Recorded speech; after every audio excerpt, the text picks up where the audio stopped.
बच्चों, कक्षा 9th Hindi class में आपका स्वागत है। मैं Arvind Kumar Soni, GRP inter college Rath से।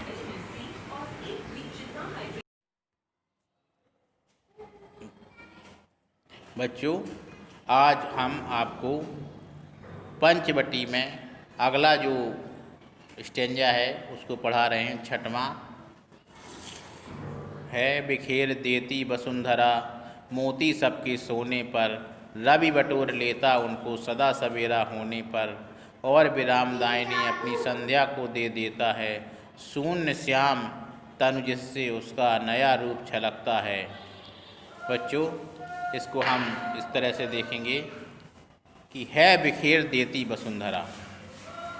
यहाँ पर प्रकृति के उस अद्भुत स्वरूप का वर्णन किया है कि जब वनवास के समय लक्ष्मण जी एक पर्णकुटी में रहते हुए सीता की रक्षा करते हैं।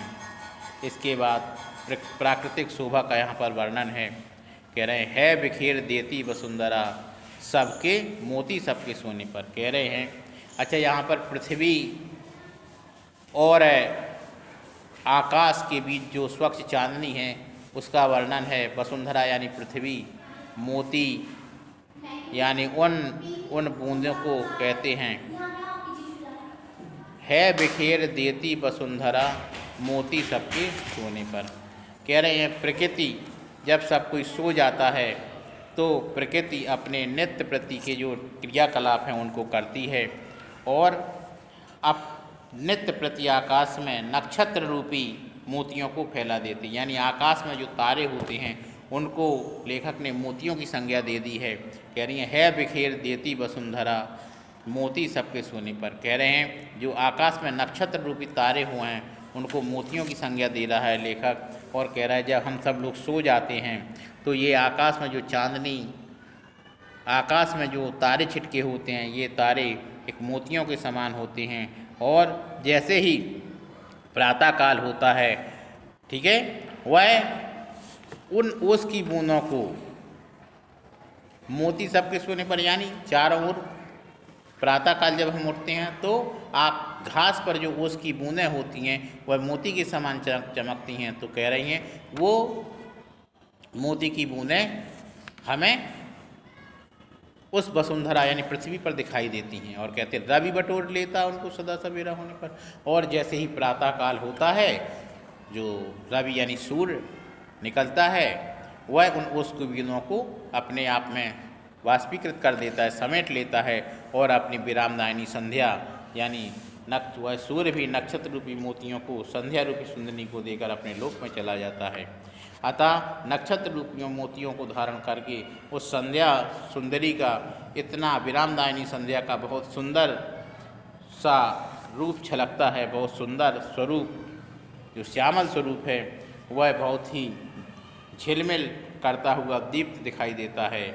फिर आगे कहते हैं सरल तरल जिन तुहिन कणों से हर्षित हर्षित होती है, अति अतमीयता प्रकृति हमारे साथ उन्हीं से रोती है, अनजाने भूलों पर वह अक्षय दंड दे जाती है, पर बूढ़ों को भी वह प्रकृति भाव से सोती है। कह रही है प्रकृति कभी कभी उन ओस की बूंदों से हंसती और प्रसन्न होती रहती है। उन्हीं ओस की कणों के माध्यम से हमारे अत्यंत निकट आती है और आत्मीयता से हमारे कष्टों को अपने व्यथित होकर अपने कष्टों का रुदन करती है। अर्थात कभी कभी उसकी बूंदें चमकदार प्रकृति की प्रसन्नता को व्यक्त करती हैं और कभी कभी उनके आंसुओं को भी दिखा देती हैं, उनकी उसके दुख को भी दिखा देती हैं। कभी कभी तो यह इतनी निर्दय और निष्ठुर और कठोर हो जाती हैं कि वह हमारे अनजाने में की गई भूलों के कारण हमें कठोर से कठोर दंड दे जाती हैं। अर्थात भूकंप, बाढ़, अतिवृष्टि, ये सारे के सारे कार्यों को कर देती है। लिखा है ना, हमारी अनजानी भूलों, जिनको हमने अनजाने में उन भूलों को कर दिया है, उन भूलों को भी वह हमें कर देती है। और उन भूलों से ही हमें अपने आप एहसास होता है कि हमने प्रकृति के साथ बहुत बुरा व्यवहार किया है। कभी कभी इतनी दयालु हो जाती है कि बूढ़ों को भी बच्चों की भांति सेवा भाव से देखती है। फिर कहते 13 वर्ष व्यतीत हो चुके हैं मानो कल की बात, वन को आते देख हमें जब आर्त अचेत हुए थे तात। अब वह समय निकट ही है जब पूर्ण होगी वन की, किंतु प्राप्त होगी इस जन को इससे बढ़कर किस जन की। कहते हैं 13 वर्ष का समय व्यतीत हो गया है।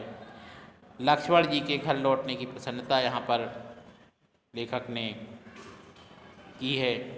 कह रहे हैं 13 वर्ष व्यतीत हो चुके पर मानो कल की बात, यानी हमने इस 13 वर्ष का वनवास काट लिया और लेकिन लगता है मानो अभी कल का ही ऐसा समय हो जब हमने अपना 13 वर्ष का वनवास शुरू किया था 14 वर्ष का है। ऐसे लग रहा है मानो अभी हृदय पटल पर अंकित है वो सारी बातें। कैसी? वन को देख, वन को आते देख हमें जब आर्त अचेत हुए थे तात। कहते हैं जब पिताजी हमको वन की ओर आते हुए दुख से अचेत हो गए थे, बेहोश हो गए थे, वह ऐसे लग रहा है मानो अभी कुछ समय की बात हो, कल की बात, यानी कल की बात हो।